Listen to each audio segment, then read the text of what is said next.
Hey everyone, I'm Rachel Graham. I'm a digital creator, a registered nurse, and a mom, and welcome back to the channel. So today I'm really excited. I'm gonna dive into a topic that's deeply needed, I think, right now in 2025, and that is a digital detox and nature-based wellness.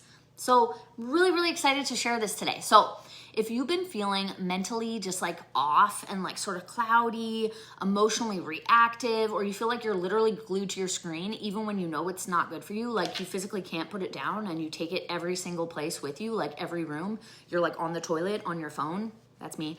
So today we're gonna talk about what a digital detox actually is, the healing power of something super rad called forest bathing, and then how unplugged retreats can actually reduce stress and restore clarity. So plus I'm going to talk about some super simple ways to get started resetting right now. So let's get into it.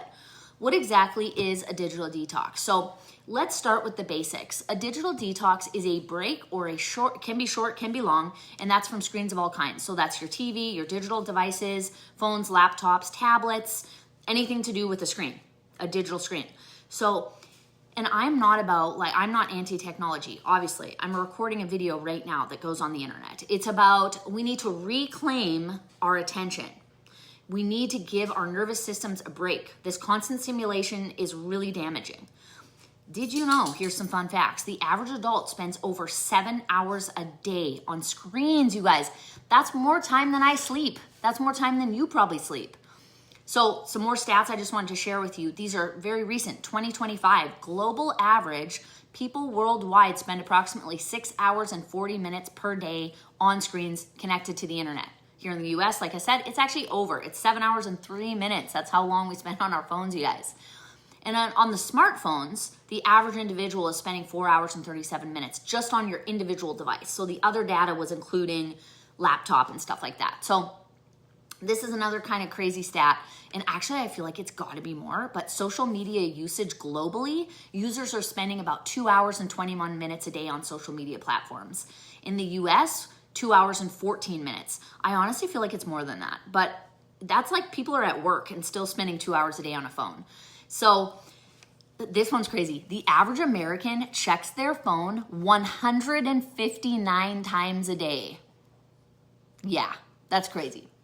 So you might be thinking like, yeah, this is definitely me. I need to figure out what this forest bathing is, but like, what are the detrimental effects of being on our phones this much, being on our devices in general? Well, mental health. So increased anxiety and depression, just being on your screens a lot, it actually 100% correlates with this, especially if you're an adolescent, if you're a younger person.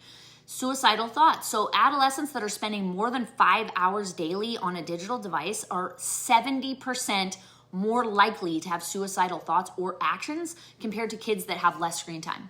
Cognitive and behavioral effects. So reduced attention span. This diminishes our attention span. That makes sense. And cognitive performance. Behavioral issues in children. Don't let me go down the rabbit hole on this, but excessive screen time in kids has been linked to increased aggression, difficulty with social interactions. It's not good for our kids to have screens, too much screens. Physical health, so sleep disruption.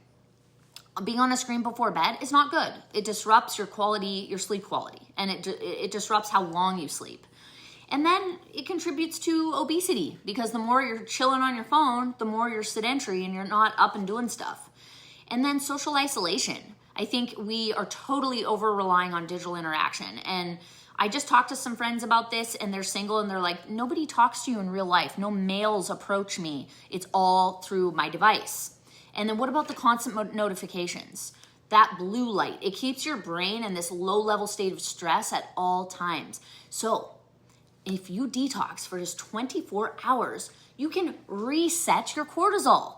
You can reset your sleep cycle and your ability to focus. That's pretty cool. So I had mentioned forest bathing. This is super cool. So let's talk about some things you can do when you unplug from your phone. You're not just gonna sit there and twiddle your thumbs, you guys. So this practice, it's a beautiful Japanese practice, and I'm gonna butcher this, Shinrin-yoku, or forest bathing. And quote, I Googled this, it's when you succumb to powerful energy and exquisite calm that permeates the forest in Japan's ecosystems. Isn't that beautiful? It was introduced in '82 as a form of preventative healthcare. It was initially proposed by the Japanese Ministry of Agriculture, Forestry, and Fisheries, and it aimed to help encourage people to immerse themselves in nature for better health. How sick is that? Like, the Japanese government, they're on it. They're like, we need this for our people.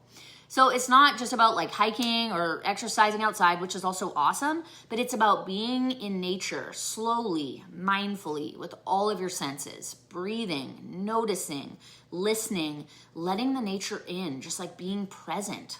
So what can it do? Lower cortisol. It can reduce blood pressure. It boosts your immune system, you guys. It improves your mood, your memory, and your creativity. And guess what? You don't have to be deep in the woods. You can legitimately be on a tree-lined path. You can be in a city park. You can be in your own backyard. I could climb over my patio and, be in the shrubs. It doesn't matter. No phone, no rush. Let's just be completely patient and just take it all in, you guys. So, unplugged retreats and micro getaways. If you want to get like a little deeper into this, definitely consider an unplugged retreat. And it doesn't have to be anything fancy. You could do fancy. You could rent an Airbnb. You could spend, a weekend in a cabin. You could do a tent. Bring it some like beautiful, nourishing food, some adaptogens, some cozy sweats, some cozy blankets. Bring a journal, acoustic guitar, and commit to no screens for 48 hours. So this kind of break, it's going to reset your nervous system, reset your circadian rhythm, and it's going to like adjust this relationship you have with your phone, with technology.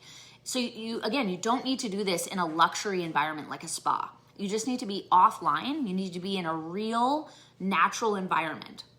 So say you can't do an Airbnb right now and you don't have a cabin. What are you going to do? Maybe you don't even own a tent. Here are 3 simple ways you can begin your digital detox journey. So you can start your day like this, tech-free morning. I'm going to challenge myself to this one, you guys. Start your day with no screens for the first 30 to 60 minutes. Use that time to stretch, journal. You could have like a nice green tea or just sit outside.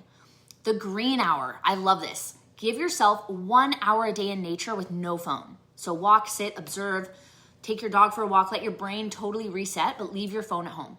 And then set a screen curfew for yourself. So say 8 p.m., you're just gonna let your mind totally wind down without your phone. After 8 o'clock, you're straight up analog. So with these little rituals over time, these can add up for massive impact on your mood and just create such a mental clarity for you. So, I mean, most of us are like, I don't know, it's like you're not super overwhelmed because you're doing too many activities. It's like maybe you're just overwhelmed because your brain legitimately never gets a rest from input. Constant stimulation. So this digital detox idea combined with nature is actually like a medicine for your brain. It's a way for you to get grounded, to get calm, to get clear. And I think just 30 minutes, of unplugged presence outdoors can make a massive, massive difference. And I feel like, I don't know, there's so much I could talk about on this subject, just with like relationships and whether that's friendship or romantic. It's like, it feels like it's really difficult to connect with people these days. And I don't know if you agree with me, but I just feel like, being in an elevator at work and everyone's like just staring at their phone, and I'm totally a victim of this. Like I do this too, but just sitting there and like staring at your phone in the elevator instead of looking up at the people around you. Like this one day at work, actually, I was in the elevator. It was the day before my birthday. And there was like 5 other people in this elevator. And everyone was kind of just silent, which is the usual, and looking at their phones or maybe just like staring off into a corner of the room, and you're just like, what are you looking at? And this one lady, she was like, how you guys doing? And I don't know who she was talking to, but myself and my coworker, we just said, good, how are you? And it was like it snapped us out of it. Like, yo, here's a human talking to me, cool. And then we were just like, yeah, it's good. Work is good. How are you? And she was like, oh yeah, my day's going pretty well. It's like another day to be alive. Like I'm alive. And it was just so refreshing because that's, I feel like, how I feel. But a lot of times I don't like say that necessarily to random people in the elevator, right? But it was amazing the effect it had on all of these people. Everybody in the elevator all of a sudden was just like chit-chatting and like smiling, and the energy shifted from this weird technological like like dead zone, even though we're all connected, but it's like a dead zone, to this like vibrant, energy giving feeling. It was amazing, you guys.